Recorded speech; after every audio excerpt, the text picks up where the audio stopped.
Ideas para alcanzar un país con libertad económica, democracia política y seguridad jurídica. Aquí se habla libertad con Víctor Maldonado. Solo por rcr.tv, la radio que se ve.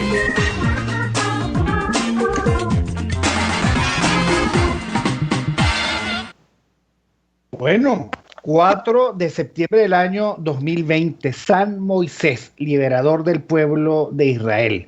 La canción, Cara de Payaso. Bienvenido, mi querido contertulio de todos los viernes, el profesor Hugo Bravo. Tenemos una sección nueva, mi querido Hugo.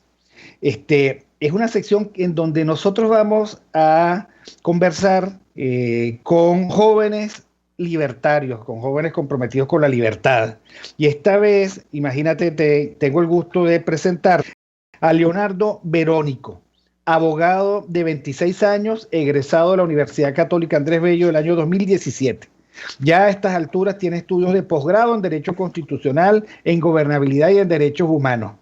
Es profesor joven de la UCAP, donde da Derecho Constitucional. Es investigador, ejerce en privado, trabaja en una firma en el Centro de Derechos Humanos de la UCAP y es miembro, para colmo, de la ONG Un Estado de Derecho. Y todavía tiene tiempo para tener novia, para hacer un bogotal de cosas, Hugo. Pero se parece a ti, se parece a ti en eso en eso de hacer muchas cosas productivas y de no, se parece a ti. Bueno, Leonardo, muchísimas gracias por estar con nosotros. Mira, un gusto tú estás en una ONG que se llama Un Estado de Derecho. En un país desplomado, en donde la verdad es que da risa hablar de comuquita, de justicia. Y además tú eres profesor de Derecho Constitucional. Cuéntame cómo haces para mantener el optimismo, cómo haces para... cuéntame, digamos, esa vocación que tienes de no dejarte vencer y además defiendes los derechos humanos, en fin. Háblanos de ti y danos optimismo. Bien, otra vez reitero mi agradecimiento por este espacio, un gran saludo a ustedes dos, muy admirados ambos. Desde que yo empecé a estudiar Derecho, 2011, imagínense, ya en aquel momento el país venía muy mal. Y recuerdo haber escuchado una frase que me inspiró más bien al continuar en esto, y es que cuando hay una pandemia, hablábamos allá en 2011, no era tan realista como hoy, no se cierran las escuelas de medicina, no dejan de existir médicos porque pareciera no haber solución al problema. Bueno, lo mismo podemos aplicarlo para los abogados. En esta pandemia que vive nuestro Estado de Derecho desde hace muchísimo tiempo, más bien debería haber mejores abogados. Las facultades deberían enfocarse en que, no más, pero sí mejores, de mejor calidad, que exista esa formación en los estudiantes de Derecho para construir, como es el título de esta entrevista, un buen Estado de Derecho en Venezuela. Hugo. No, me alegra muchísimo conocerte porque necesitamos muchos jóvenes preocupados por la formación, no solamente en recibirla, sino también en transmitirla, ¿no? Y felicito tu empeño. Me parece interesante lo que estás comentando, porque cuando yo doy las clases de ética, la primera clase normalmente arranco diciendo que vamos a hablar de ciencia ficción. Y mis alumnos se ríen, ¿no? Porque vamos a hablar de ética, pero creo que hablar de Estado de Derecho es exactamente igual, ¿no? Y de la manera que tú lo estás planteando, dos cosas vienen a mi cabeza. Lo primero es que la situación del país, el medio social, ofrece múltiples ejemplos de lo que no debe ser. Y en ese sentido pueden ser muy ricas las discusiones, ¿no? Porque los atropellos, las violaciones de derechos humanos, el no respetar el Estado de Derecho es lo común, la regla. Entonces, creo que contrastar la teoría versus la práctica en algún sentido es fácil. No obstante, el desafío es entender que las cosas deben ser diferentes. Realmente plantear, como dices tú, bueno, me gustó mucho el ejemplo de la pandemia, ¿no? O sea, en una pandemia tú no necesitas solamente médicos, sino necesitas que poner los mejores esfuerzos y todos prepararse y formarse y ser los mejores en la materia a estudiar. En este caso igual, ¿no? O sea, nosotros no necesitamos una Venezuela de los buenos, una Venezuela de los excelentes.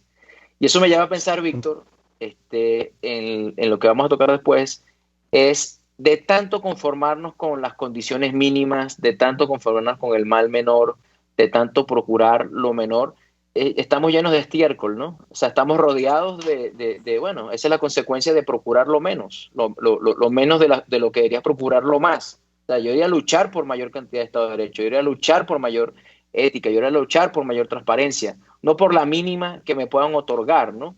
Creo que ahí hay un punto importante en la discusión que va en la línea de lo que está planteando Leonardo de cuál es la situación en el medio de la oscuridad que uno debe plantear. Uno debe plantear lo mejor, prender esa luz, prender la luz. Ese decir la verdad de Václav Havel, ¿no? Que es la herramienta de los sin poder. Decir la verdad, apuntar al rey que está desnudo, que pocos están no dispuestos conformarse. a decir. Exactamente. Leonardo, ¿qué puedes decirnos al respecto? Pues sí, completamente de acuerdo con lo que nos dice Hugo, y ahí rescato el tema de la formación. Nosotros estamos tan claros de la importancia del Estado de Derecho que la organización de la que formo parte se llama así, un Estado de Derecho, para construir las bases de eso, y que parte de la desconfianza del poder, y justamente en eso que dice Hugo, buscar que Venezuela tenga lo mejor de lo mejor, no conformarnos, aspirar por crecer hacia lo grande, no compararnos con ejemplos burdos o tontos, sino vamos a ser los mejores. Y eso no pasa necesariamente por tener a los mejores gobernantes o por tener a los mejores en el poder. La construcción del Estado de Derecho se nos puede pasar a veces y esperamos que los políticos nos las den. Y eso no va por allí. Es en la formación ciudadana, es en la formación de cada uno de nosotros, en entender de qué van esos conceptos. Esa es la razón por la que yo me gusta dar clases. Desde que estaba en primer año quería dar clases. Es la razón por la que me gusta el derecho constitucional. Es la confianza en el individuo, en las personas que son quienes construyen ese Estado de Derecho. La educación, que Hugo, Víctor, es clave. La formación de las personas en todos estos temas que muchas veces los aprendemos del lado contrario y esperamos que alguien nos dé el Estado de Derecho, cuando el Estado de Derecho tiene que venir desde la ciudadanía. Como Antígona. Antígona llega y se plantea frente al poder y dice, ¿sabes qué? Yo no puedo tolerar ni resistir que tú vayas, oh rey, tirano, contra mi derecho natural y el derecho natural, el que tengo por encima de ti, de, qué sé yo, cumplir con las exequias de mi hermano, a quien yo no voy a permitir que tú lo dejes para que se lo coman los amuros o los buitres. Ahora, eso requiere de una energía que, como lo plantea Hugo, muchas veces hemos perdido. Pero volvamos a la ONG Un Estado de Derecho para ir a lo práctico. ¿Qué hacen? ¿Cómo convocan a los jóvenes? ¿Por qué los jóvenes? ¿Cómo contribuyen a la formación de un Estado de Derecho? ¿Cuáles son, digamos, sus expectativas de largo plazo? Porque claro, para construir esto, uno tiene que a ver, a mí me parece que el secreto de esto es lo cercano y el heroísmo de las cosas pequeñas que se van acumulando. ¿Ok? Y yo creo que eso es romper, además, con una forma de ser del venezolano que o es la batalla de Carabobo o nada sirve. ¿Okay? O todos somos Simón Bolívar o nosotros, digamos, estamos en el foso. No. Yo creo que hay que hacer cosas. O sea, ¿cómo construyes tu libertad? En tu casa. ¿Cómo construyes ciudadanía? En tu comunidad. ¿Cómo tú construyes justicia? En la forma como tú decides y cómo tú exiges y cómo tú ejerces, por supuesto, tu rol en la polis. Entonces, ¿qué hace un Estado de Derecho?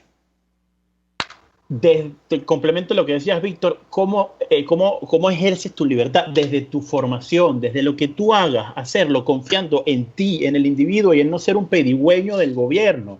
Yo creo que ahí apuntando precisamente a los jóvenes son estas ideas, no me encanta la palabra, ¿no? Revolucionarias, de un cambio, que se filtran, que permean, es en la cabeza de los jóvenes, porque ya hay muchos mayores, mis profesores, a quienes quiero, admiro muchísimo, y las generaciones que ya pasaron por aquí, que tienen unas ideas que no funcionaron.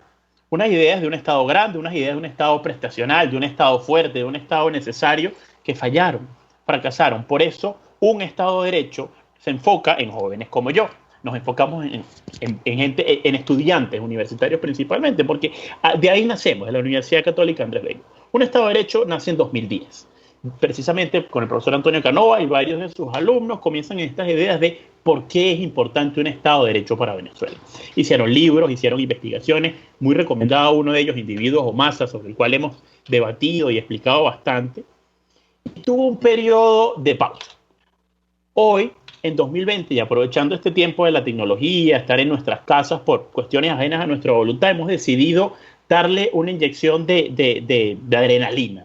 Renacerla, reinventarla a lo 2.0 con toda la tecnología y con más jóvenes, porque de 2010 para acá, imagínate cuántos estudiantes han pasado por la universidad y por el profesor Cano, por otros profesores que están con nosotros, inclusive ya van 4 semestres que he pasado yo que han pasado por mí como profesor.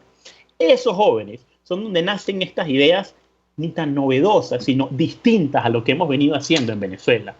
Nosotros somos un perfecto tubo de ensayo, aunque suene un poco feo, para mostrar cuáles ideas no funcionaron y decir, hey, si queremos un cambio vamos a intentar otras cosas que vayan de la mano con la protección de la libertad, que vayan de la mano con el Estado pequeño, que vayan de la mano con la verdadera construcción del Estado de Derecho, sin apellido, sin aquello de social, sin aquello de democrático. Y ojo, no me malinterprete, no es que no crea en la ayuda social, no es que no crea en la democracia, es que el Estado de Derecho no es para eso. Y fue precisamente la perversión de ese concepto la que nos trajo hasta acá. Una cosa es el Estado de Derecho, otra cosa es la democracia, otra cosa es la ayuda social. Hugo, tenemos todavía 2 minuticos, Hugo, para que le hagan una última pregunta. Sí, bueno, aquí solo una idea para plantear, pero construye sobre lo que dice Leonardo. Yo creo que estaba escuchando una charla del profesor Alejandro Chafuén hace un par de semanas, ¿no? Todo este tema de la cultura occidental y, bueno, cómo están socavando los cimientos, ¿no? Y él hablaba de una fórmula que me parece que es fundamental en todo esto que estamos diciendo. Hay 4 elementos. 1, las ideas claras. 2, los incentivos. 3, el liderazgo. Y 4, la providencia o la suerte, ¿no? O sea, esa es una ecuación que hay que conjugar en todo esto. Primero, entender qué realmente significa un Estado de Derecho, ¿no? Y cuáles son los incentivos para realmente respetar el Estado de Derecho. Y de ahí un liderazgo que modele estas ideas, que es fundamental, porque creo que, y esto lo hemos conversado en otros momentos, Víctor, nos hace falta mucho ejemplo, muchos faros de luz. Los faros de luz que deberían estar funcionando hoy están opacos, no están realmente iluminando como deberían iluminar, ¿no? Y estoy hablando específicamente de la intelectualidad y de esos líderes, no solamente políticos, sino empresariales y sociales, que deberían estar modelando todas aquellas conductas de esa Venezuela que necesitamos ser. Y por último, porque no todo está en control, digamos, de los seres humanos, la providencia para los que creen y la suerte para aquellos que no creen, digamos, en los designios divinos, ¿no? Entonces, esos son 4 elementos que, by the way, que por cierto, te obligan a tener escenarios de potenciales eventos que pueden ocurrir y cómo manejarlos. Que ya hablan de la planificación, de una estrategia, de un plan para poder llevar hacia adelante esas ideas con los incentivos correctos, con el liderazgo correcto. Eso me parece un elemento importante porque para lo que ustedes están desarrollando creo que son 4 elementos a considerar, ¿no? Completamente, Hugo. Y si pudiese, gracias Víctor, si pudiese agregar un 5.º elemento de la línea, de la mano con lo que estás diciendo, y es lo que estamos trabajando en este momento, que es la educación. Pensémonos qué es lo que nos están educando, qué es lo que nos educamos nosotros. Porque sí, coincido contigo que el liderazgo y el ejemplo es importante, pero también el ejemplo que nosotros mismos nos damos a nosotros. Esa educación, ¿qué es lo que nosotros tenemos? ¿Pensamiento crítico? O más bien un pensum de una enseñanza de soldado. Pensemos cómo es nuestra educación, un pensum público, unitario, que nos educa a todos por igual, bajo un esquema donde el profesor, el maestro está por arriba de los estudiantes. Poco se fomenta que el estudiante piense, sino que repita lo que dice un libro de texto. Y hoy, como hace 40 años, el libro de texto podía estar bien, pero hoy, en pleno 2020, abramos los libros de texto de las escuelas públicas y privadas y veamos lo mal que están. Entonces es peligrosísimo basar esa educación tal cual como ha venido siendo en un pensum nacional único y impuesto para todo el mundo. Nosotros de un Estado de Derecho estamos trabajando esa idea de educarnos en libertad, educarnos todos en libertad bajo las premisas que sostenemos desde el liberalismo: libre mercado, competencia, educación privada, que no necesariamente significa privársela a aquellos que no tengan los recursos para pagarla. Nosotros estamos basando una investigación súper interesante en una previa investigación que hizo un profesor inglés llamado James Tully, El bello árbol, se llama el libro. Él hizo una investigación interesantísima en los países, en zonas de los países más pobres del mundo. Imagínense una barriada muy pobre de la India, de países africanos, de países en guerra, en conflictos internos, más o menos como la situación que nosotros podemos tener. Y este señor descubrió cómo los pobres se están educando a sí mismos por la falta de calidad en la educación que provee el Estado o que depende, como el pensum, del Estado. Hizo este grandísimo descubrimiento, la importancia de la educación en la formación de las personas y que esos estudiantes van a salir adelante. Entonces yo le metería ese pilar importantísimo que nosotros estamos trabajando, la educación, cómo nos estamos educando y hacia dónde debemos apuntar allá. En un Estado de Derecho estamos trabajando en eso. De hecho, aquí Víctor tuvo una entrevista muy interesante hace unos días y creo que por ahí vamos a seguir dando los tiros porque creo que es por ahí. Luchar con el adoctrinamiento, dejar una educación libre de pensamiento crítico que forme ciudadanos para construir ese liderazgo, esos incentivos, esa luz que tanto necesitamos. Y efectivamente, Leonardo, @Leonardo_Verónico, para que lo sigan. Correcto. Por Twitter. Gracias. Una de las antorchas que plantea Hugo Bravo es que nosotros volvamos a los viejos esfuerzos. Y el viejo esfuerzo de educación para todos, educación sin exclusión, educación para la libertad, tiene que ser una de las consignas que no podemos olvidar. Aquí ha habido mucha gente interesada en explotar la exclusión, en explotar la pobreza sin posibilidad de redención. Y no. Yo creo que lo que tenemos que hacer es crear riqueza. Y entre otras cosas, una forma de crear riqueza es patrocinar, promover oportunidades y formas de educación. Miren, yo estuve una vez en una escuela en Catia visitándola y el techo estaba roto y las cloacas también. Esa es la educación pública. O sea, una infraestructura totalmente devastada. ¿Y saben qué era lo peor? El gobierno no quiso aceptar la colaboración de los empresarios de Caracas para reparar la escuela. No quiso. O sea, él prefería que los maestros, oye, queremos ayuda. Y si no quiere ni siquiera soluciones cuando las soluciones están a la mano. Gracias, Leonardo Verónico, @Leonardo_Verónico, abogado, joven, miembro de la asociación o la organización no gubernamental, un Estado de Derecho. Sigamos construyendo alternativas para que la gente encuentre razones de la esperanza, no razones de la desolución. Nosotros vamos al corte y ya regresamos con Hugo Bravo y el profesor Daniel Abud. Aquí se debaten temas de interés nacional e internacional. Aquí se habla libertad con Víctor Maldonado. Solo por rcr.tv, la radio que se ve. Puedes seguir